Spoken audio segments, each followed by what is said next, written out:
E eu agora quero apresentar o Maurício Abdala, que é filósofo, professor da Universidade Federal do Espírito Santo, certo? E também faz parte do Centro Nacional de Fé e Política, do Cefep, faz parte da rede de assessores, né? Tá? Abdala, é contigo, fique à vontade, tá? E obrigado por estar com a gente, tá? Obrigado, Beto. Queria saudar todos os irmãos e irmãs, leigos e leigas do Brasil todo. Para mim é um grande prazer poder compartilhar essas reflexões nesse momento sobre educação, sobre a campanha da fraternidade, sobre a conjuntura pela qual nós estamos passando. Vou tentar ser o mais breve, sistemático e sintético possível, para que a gente possa ter pelo menos uma visão geral da conjuntura da educação e visando principalmente uma qualificação da nossa ação durante a campanha da fraternidade. Então, quero saudar a todos e a todas e fazer alguns preâmbulos a respeito dessa análise, porque são, na verdade, 4 pontos que são preâmbulos para a gente poder entender o que significa fazer uma análise de conjuntura na educação. A primeira coisa é o seguinte, é que não existe uma conjuntura da educação separada ou desvinculada da conjuntura política e econômica do país. Então, a primeira coisa é que toda análise de conjuntura da educação, ela é também uma análise de conjuntura da situação política e econômica do país. A educação ela está inserida nesse processo. Então, daí o segundo pressuposto dessa análise é que pensar a educação é também pensar a política nacional, pensar os projetos políticos e econômicos para a nossa sociedade. Como nós estamos aí com o desafio de pensar não só na quaresma, mas durante todo o ano, na campanha da fraternidade, e mais ainda, incorporar esse tema das preocupações de nós, cristãos, do dia a dia, então tem que lembrar que pensar a educação é pensar a política nacional e nós não podemos desvincular essas duas coisas. Então, o segundo pressuposto é a decorrência do primeiro. O terceiro tem a ver com isso e a minha fala. Eu não vou fazer uma fala reduzida à exposição de dados, primeiro porque esses dados podem ser encontrados na internet, podem ser encontrados em pesquisas, desde que a gente saiba onde procurar, né? Porque a internet também ela é o céu e o inferno ao mesmo tempo, né? Ela é o céu que nos fornece as boas informações, é o céu que nos fornece a capacidade da gente entender as coisas, mas também, ao mesmo tempo, é o inferno que nos fornece muita fake news, muita análise distorcida. Sabendo procurar, a gente encontra. Então, não vou reduzir a minha fala à exposição de dados. Eu vou tentar fazer uma análise que relacione as questões educacionais à conjuntura maior do nosso país.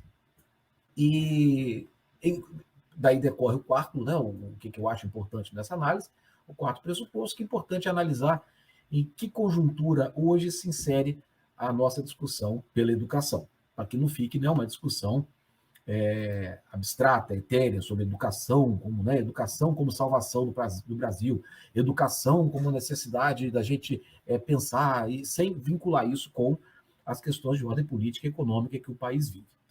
Para poder facilitar o acompanhamento de vocês, eu vou compartilhar a minha tela para que vocês acompanhem, a gente vá lendo junto e, ao mesmo tempo, explicando. Eu acho que alguns dados que eu vou colocar. Eu disse que eu não vou resumir a dados, mas é óbvio que alguns dados são necessários, mas a análise vai ser uma abordagem sintética dessa conjuntura. Eu vou compartilhar com vocês os tópicos, a gente vai lendo junto e comentando e entendendo e anotando, para depois a gente fazer a discussão melhor na hora que for contar com a participação de vocês. Então, aqui eu já dou... O Cristiano pode me dizer aí a hora de compartilhar, se já está aparecendo. Eu acho que eu estou fazendo aqui uma bobagemzinha, mas eu acho que já está.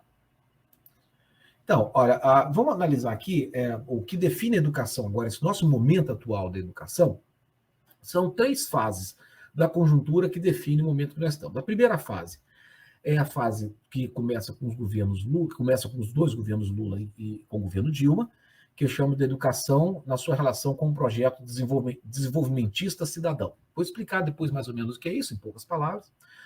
O segundo momento em que rompe com esse processo e há uma mudança de direção, que é com o governo Temer, que faz a relação da educação com o projeto neoliberal.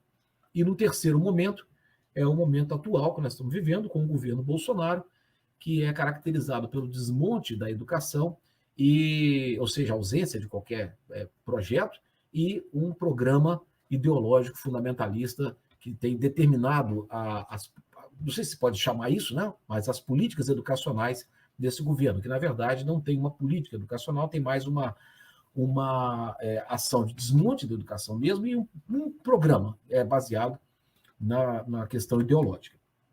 Bom, começando com os governos Lula e Dilma, na sua relação com a educação, o que a gente tinha? Eu peguei alguns dados da agência pública, que é uma agência de jornalismo investigativo, que investiga a veracidade ou não de informações, investiga fake news e tal, para a gente poder ficar com os dados checados, com os dados que já passaram por uma análise a respeito da sua veracidade, para que a gente não entre em questões ideológicas, em disputas partidárias, e sim trabalhe com dados numéricos, né, a respeito de investimentos em educação. Houve, concretamente, aumento dos investimentos, que começou em 2003. 2003 foi o último ano em que houve uma redução dos valores investidos em relação ao ano anterior, contado com a correção inflacionária. Ocorreu redução em 96, 97, 2001, e a partir daí, a partir de 2003, foi o primeiro ano em que não houve redução, e foi sucedido de 12 anos consecutivos, de 2004 a 2015, de aumento real dos investimentos na área. Aumento real significa não só a correção da inflação, mas também aumento de investimentos. Isso aqui são todos, esses textos e esses dados, como eu disse, são retirados de um levantamento da agência pública. Em 95, foram investidos pela pasta do Ministério da Educação 10 bilhões e meio de reais. Em 2003, o total, já em 2003, já com o governo Lula, mas ainda trabalhando com o orçamento do governo anterior, aprovado no governo anterior, o total foi de 19,8 bilhões, mas, considerada a inflação do período, houve uma redução real no gasto, com a queda, com os valores atualizados, de 42,6 bilhões para 42,1 bilhões. A partir daí, a partir de 2003, né, nos anos seguintes, a partir de 2004, em termos reais, houve aumento em todos os 12 anos subsequentes. Então, nós víamos de um aumento nos investimentos no Ministério da Educação. Pode-se questionar o que se estava fazendo com esses investimentos, é uma outra discussão, estou aqui pegando do ponto de vista de investimentos, culminando com um investimento de 127,9 bilhões em 2015, ou 137,2 bilhões em termos reais, atualizando com a inflação. Né? Então, esse foi um quadro de aumento de investimento em todos os governos Lula e Dilma. Deste crescimento, destaca-se, segundo ainda a agência de jornalismo investigativo, o aumento entre 2008 e 2013, quando os valores praticamente dobraram, saltando de 66,7 bilhões para 126,7 bilhões, já com a correção inflacionária, para que não se trabalhe com valores absolutos e descontando a inflação. A proporção de gastos em educação em relação ao PIB, ao Produto Interno Bruto, que é um indicador importante para mensurar, para medir os investimentos da área, também cresceu durante os governos petistas.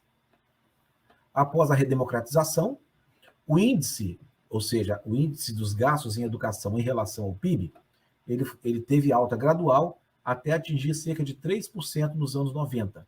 Então, até os anos 90, era 3% de investimento do PIB em educação. Depois, oscilou abaixo dos 5% do PIB durante quase uma década, antes de ter considerável elevação entre 2006 e 2013, passando de 4,9% do PIB para 6,2% do PIB, segundo dados do INEP, que é o Instituto Nacional de Estudos e Pesquisas Educacionais, Anísio Teixeira, que é ligado ao Ministério da Educação. Então, nós tivemos aí um aumento para 6,2%. A proposta do Plano Nacional de Educação, aprovado em 2014, é que esse PIB chegasse a 10%, que o investimento em educação chegasse a 10% do PIB em 2024. Então, 6,2% é abaixo do que se espera, mas era um aumento gradual que se estava tendo nesse período. Além de mais verbas, embora sempre as pessoas faziam críticas, havia movimentos e tal, porque a gente nunca pode se contentar só com aumentos, tem que sempre pensar no que é ideal e batalhar por isso, né? Então, sempre longe do que era realmente necessário, além de mais verbas. Uma coisa que caracterizou a educação nesse período era a vinculação da educação, para a gente entender o que era a educação, a um projeto maior de desenvolvimento, sobre o qual, volto a dizer, sempre cabem críticas, mas era um processo pensado que conectava as duas coisas. Isso é importante para a gente entender. O que um governo faz com relação à educação deve refletir a maneira como ele pensa o desenvolvimento da sociedade. Então, havia um projeto desenvolvimentista dos governos petistas e a educação servia a esse processo. Como eu disse, esse projeto maior pode ser sempre questionado e, consequentemente, as críticas que podem caber à condução da educação nesse período tem que estar vinculada também à crítica a esse projeto, tanto quanto além das críticas, os elogios e a aprovação desse tipo de projeto. É sempre necessário aqui destacar que há sempre uma vinculação dessas duas coisas. E, por outro lado, uma abertura, ou isso aconteceu nesse período, para uma educação que ultrapassasse o meramente técnico, colocando dentro dos currículos e estimulando que se trabalhasse com questões das relações sociais e humanas e relações éticas, né? Tornando-as objeto da educação. Está errado aqui, tornando-as objeto da educação. Houve uma abertura e direcionamento para questões ligadas ao racismo, inclusão social, diversidade de gênero, machismo, diversidade cultural e etc. Foi um período em que a educação, além de ser voltada por um projeto desenvolvimentista, ela tinha uma perspectiva de trabalhar questões que tradicionalmente não eram consideradas questões da formação profissional, da formação técnica. Isso não era nada mais do que cumprir a Lei de Diretrizes e Bases da Educação, que previa uma educação integral do ser humano para todas as questões que diz respeito à sua vida na sociedade, não só a educação voltada a uma formação profissional. Bom, nós tivemos uma crise mundial que se refletiu no Brasil a partir de 2014, e isso também teve impacto na educação. Tá?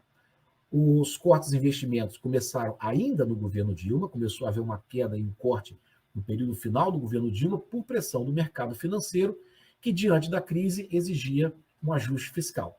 Esse aí é o ponto de encontro necessário entre a compreensão da economia e da reflexão sobre a educação. Tá? Além do conceito, ou seja, como o governo pensava a educação, há a questão do investimento público em educação. E esse investimento público, começa a ser cortado ainda no governo Dilma por razões econômicas. A questão não é só de concepção de educação. Há também uma pressão daqueles que definem a economia. Por exemplo, esse ajuste fiscal é importante que a gente entenda o que é, que na verdade é um arroxo. Eles chamam de ajuste fiscal, mas é o seguinte, é reduzir todos os gastos do governo na área social, na educação, na saúde, tudo aquilo que interessa ao público, para sobrar no orçamento aquela parte que serve ao mercado financeiro. Sem essa compreensão, é difícil entender por que há cortes na educação, porque fica parecendo o seguinte, que é só maldade, incompetência, mas não é. Há uma redução proposital dos investimentos em diversas áreas, dentre elas a educação, para atender uma pressão do mercado. E essa pressão do mercado caiu de maneira muito forte no último ano do mandato do governo Dilma e impediu, inclusive, que Dilma governasse no primeiro ano e até que continuasse o seu governo, continuasse no governo. Os agentes do mercado querem impor sempre uma concepção de educação e, ao mesmo tempo, calcular quanto do orçamento público pode ir para a educação pública, porque eles vivem também desse orçamento público, né? Então, por isso que entender a economia é fundamental. Então, além de que eles querem definir a maneira como eles querem que a educação seja implementada, eles também querem definir qual a parcela do orçamento que vai para essas áreas para ver se sobra para eles ou não. E aí, no caso, o que aconteceu? Eles exigiram e ainda exigem cortes, sempre cortes da educação, e defende que a própria iniciativa privada cuide disso.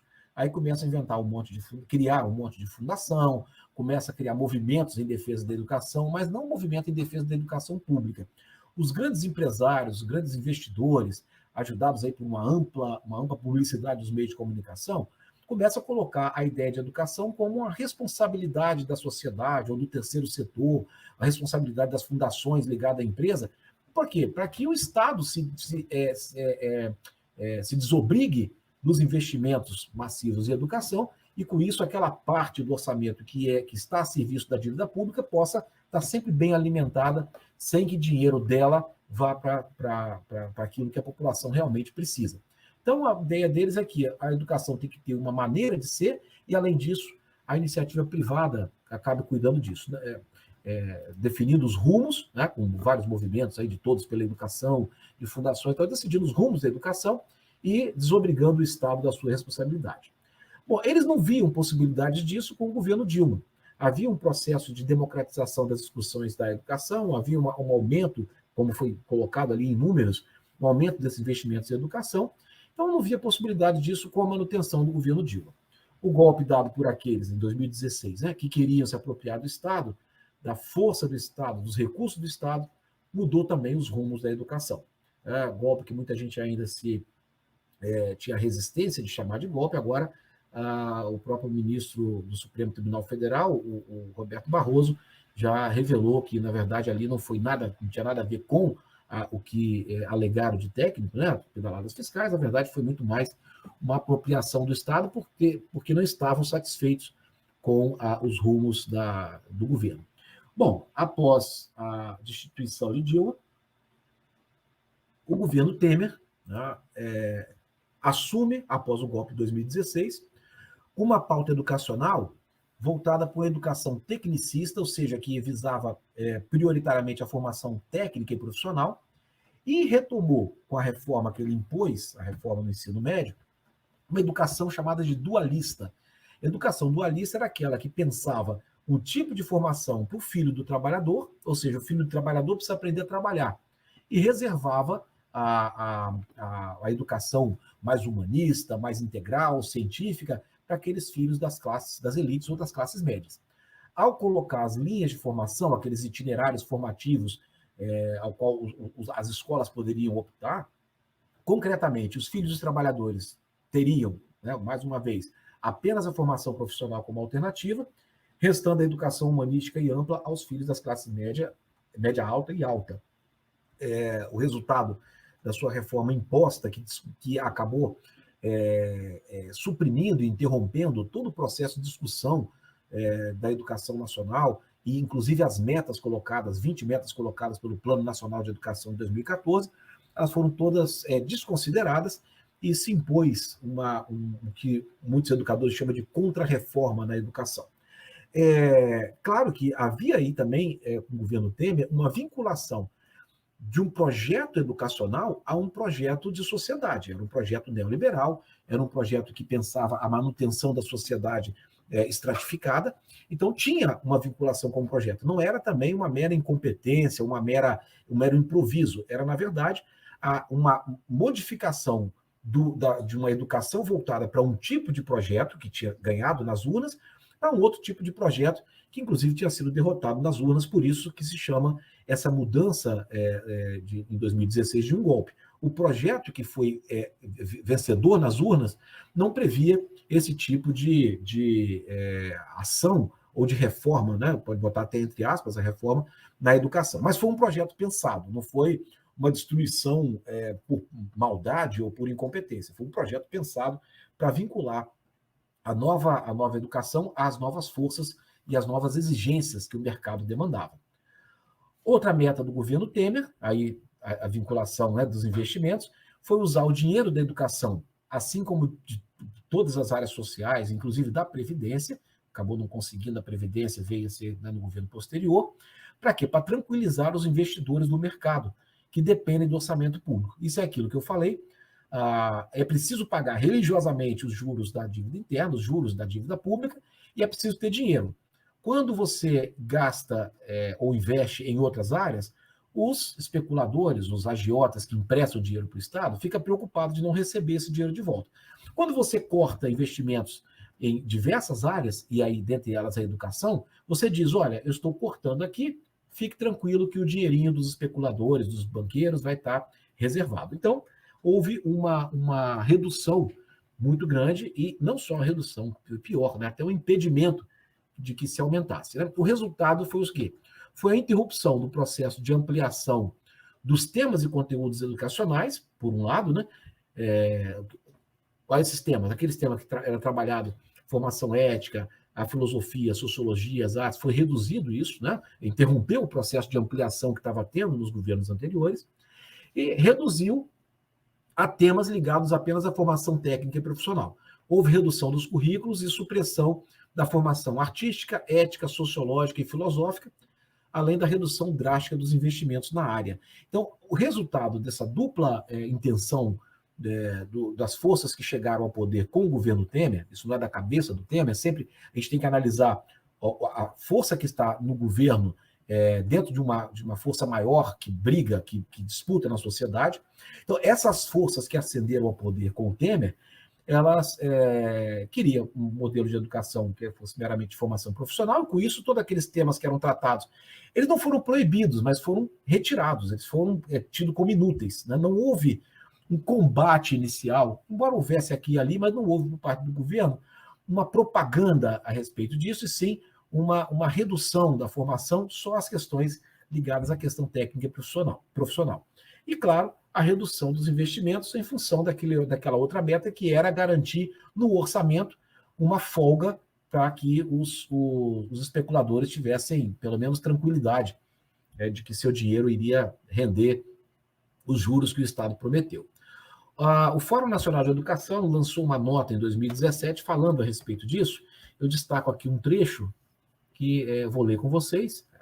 A mudança proposta pela medida provisória, aí o número da medida provisória que modifica fez a reforma na educação, foi uma medida provisória, foi bem autoritária, dispensa na prática o corpo, a alma, a estética e a ética dos nossos jovens, com a supressão das artes, da educação física, da sociologia e da filosofia, que, ao contrário de serem reconhecidas como campos fundamentais para o desenvolvimento integral da pessoa e o desenvolvimento da cidadania, são vistas como coisas que atrapalham a formação. Mas, na perspectiva da reforma do Temer, atrapalhava como algo excessivo, como algo que não era importante. Né? Eu estou dizendo isso porque hoje é pior a coisa ainda, mas nós vamos chegar lá. O Plano Nacional de Educação, aprovado em 2014, com ampla discussão dos sujeitos da educação, mesmo que tenha tido muita crítica a respeito da amplitude dessa participação, ou seja, o processo de discussão de educação nos governos Lula e Dilma não foram sem críticas, então ninguém está dizendo que foi as mil maravilhas, mas teve um processo discutido, que chegou até 20 metas para serem cumpridas até 2024. Com o corte de verbas, os cortes de verba do orçamento, a desvinculação das receitas da União, que era o descomprometimento do orçamento com aplicação em educação e outras áreas, que foi aprovado no governo Temer, todas as 20 metas do PNE foram inviabilizadas. E pior, aí a emenda constitucional 95 é a conhecida como o teto de gastos, que é um nome absolutamente equivocado, é o congelamento do orçamento primário. Não é teto de gastos, porque teto de gastos significaria que todos os gastos do governo teria que estar congelado, aumentando só com a reposição da inflação. Mas é mentira. Só o orçamento primário, que é aquilo que o governo gasta com saúde, educação, habitação, salário de servidores, tudo aquilo que ele tem para o seu próprio funcionamento. Mas há uma parte do orçamento que na pizza, se vocês olharem, até mesmo se vocês forem no site da Auditoria Cidadã da Dívida, vocês vão ver que eles publicam uma pizza do orçamento, há uma parte, quase a metade daquela pizza, para pagamento de juros da dívida interna. Aquela partezinha não tem teto. Aquela pode chegar até o 20º, 30º andar, não tem teto, não tem nada. Né? Então, não é teto de orçamento, não é teto de gasto. É congelamento da parte do orçamento, que significa investimento, pagamento de servidor, investimento em educação, saúde, em obra, reforma agrária e tudo mais. Essa emenda constitucional, a 95, foi o selo que vedou completamente qualquer possibilidade de aumento nos investimentos em educação. Então, a meta de chegar a um mínimo de 10% do PIB para a educação em 2024, com essa esse congelamento do orçamento primário foi completamente enterrada. Né? Então, foi uma coisa pensada e necessária para o mercado. Precisa pensar se isso, né, nos beneficiou de alguma maneira. Bom, no terceiro momento, o resultado de todo o caos ao qual o país foi jogado depois dos eventos que culminaram no golpe de 2016, porque ele foi um assalto ao Estado, mas também à subjetividade social, nós tivemos aí em 2018 um novo governo sendo eleito, e o governo Bolsonaro, essa terceira fase desse recorte que eu estou dando à conjuntura da educação, vem esse governo com o desmonte da educação e com a pauta única e exclusivamente de ordem ideológica. Então, o governo que começou em 2018, diferente dos governos anteriores, tanto do Temer como da Dilma e do Lula, ele não fez nenhum vínculo entre a sua gestão da educação e um projeto econômico, simplesmente pelo fato, porque ele não tinha nenhum projeto econômico, a não ser o projeto econômico desse governo era a apropriação do orçamento público pelos agentes financeiros, pelos bancos e especuladores, e isso foi tocado pelo ministro da Economia, o ministro Paulo Guedes. E, por outro lado, a entrega de todas as áreas do governo, meio ambiente,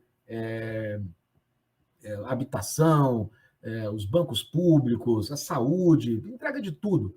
A rapinagem e ganância de grupos econômicos, sejam eles grupos legalmente constituídos ou grupos ilegais, como garimpeiros, crime organizado, etc., que queriam explorar essas áreas todas sem limite legal, sem a fiscalização, teve o desmonte do IBAMA, etc., e sem o controle estatal. Então, esse caracterizou o governo. Não tinha a educação vinculada a um projeto econômico ou de desenvolvimento, sequer um projeto liberal, porque o único objetivo desse governo era estar no poder e desenvolver uma pauta ideológica e de rapinagem do Estado para grupos privados, e por meio de Paulo Guedes, que foi colocado lá exatamente pelos agentes da finança, diz, olha, vamos nos apropriar totalmente do orçamento público. Então, todas as reformas, tudo aquilo que foi proposto pelo Paulo Guedes, reforma na Previdência, as privatizações, tudo isso é para favorecer aquele aos quais ele representava. Paulo Guedes era um dos sócios do BTG Pactual, é um banqueiro, todo mundo viu que ele tem dinheiro em paraíso fiscal, ganha, inclusive, com a alta do dólar, e com isso a educação ficou sem uma vinculação com algum tipo de projeto, seja ele neoliberal ou desenvolvimentista. Simplesmente não teve nenhum projeto de educação no governo Bolsonaro. Assim, a educação foi perdendo mais investimentos, agravada agora pela falta de um projeto de educação. Ela ficou reduzida puramente a uma pauta ideológica de um fundamentalismo e obscurantismo religioso e político. Não é só um fundamentalismo e obscurantismo religioso, como muita gente fala, e também não é só político, é a mistura dessas duas coisas.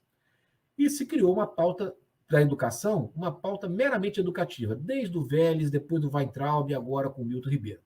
Uma pauta puramente negativa, é contra isso, contra aquilo, contra a educação tal, contra o comunismo, contra a ideologia de gênero, contra não sei o quê, e, no entanto, não tem absolutamente nenhum projeto a favor de algo.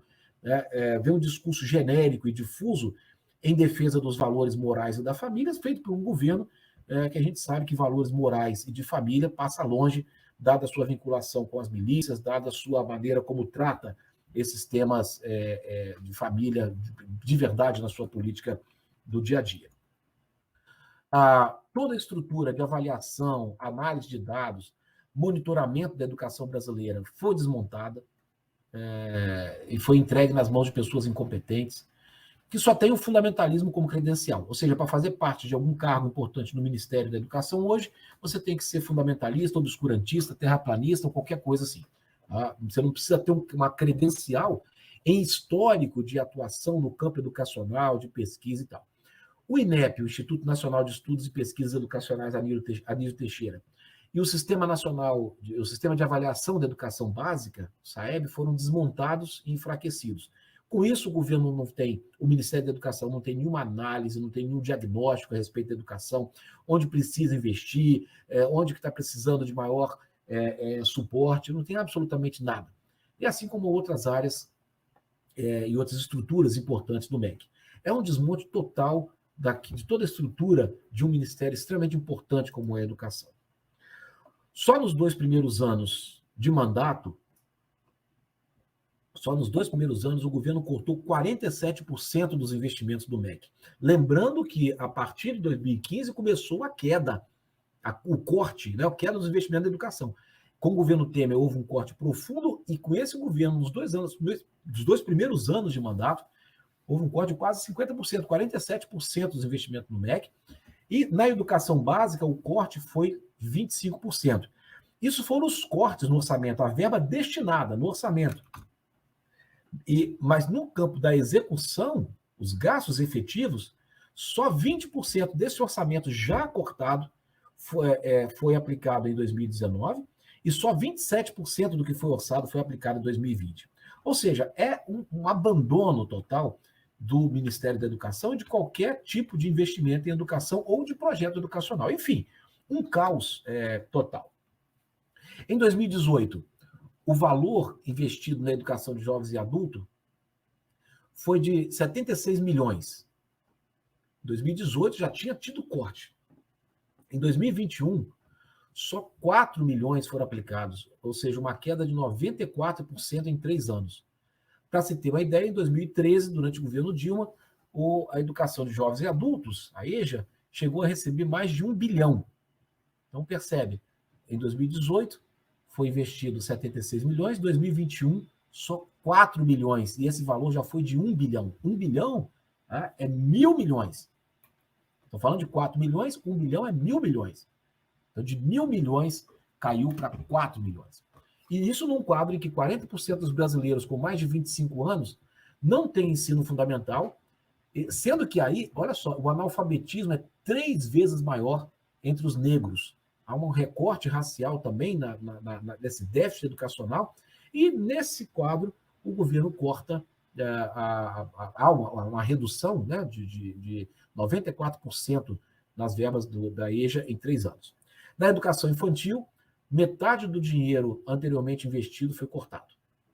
De 207 milhões em 2018, passou para 96 milhões em 2021. Lembrando que esses 207 milhões em 2018 já estava com cortes, e aí passou para 96 milhões em 2021. Então, nós estamos diante do maior desmonte do Estado e da educação em toda a história da nossa República. E aí nós temos como desafio, né? Não há como pensar o problema da educação sem pensar a política e a economia.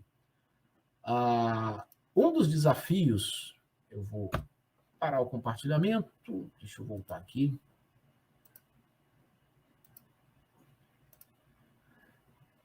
Bom, a gente tem um desafio agora de pensar dentro da campanha da fraternidade, dentro do período da quaresma e do ano, porque não é só o período da quaresma, nós temos aí a responsabilidade de pensar a educação e de incorporar a educação como um tema fundamental da nossa vida de cristãos, da vida de cidadãos. O que eu quero deixar para vocês é a necessidade da gente perceber que não tem como discutir educação ou solucionar seus problemas sem pensar quais os projetos políticos e econômicos estão implantados no governo. Porque isso não se trata só de boa vontade, não se trata simplesmente de uma crença que a educação pode salvar o mundo. É preciso vinculá-la a um projeto de sociedade que nós temos que discutir. Eu vou concluindo, meu tempo já encerrou, e uma vez colocados esses dados, a gente abre para uma possível discussão no nosso debate. Muito obrigado, e perdoe aí se eu passei um pouco do tempo para colocar essas questões.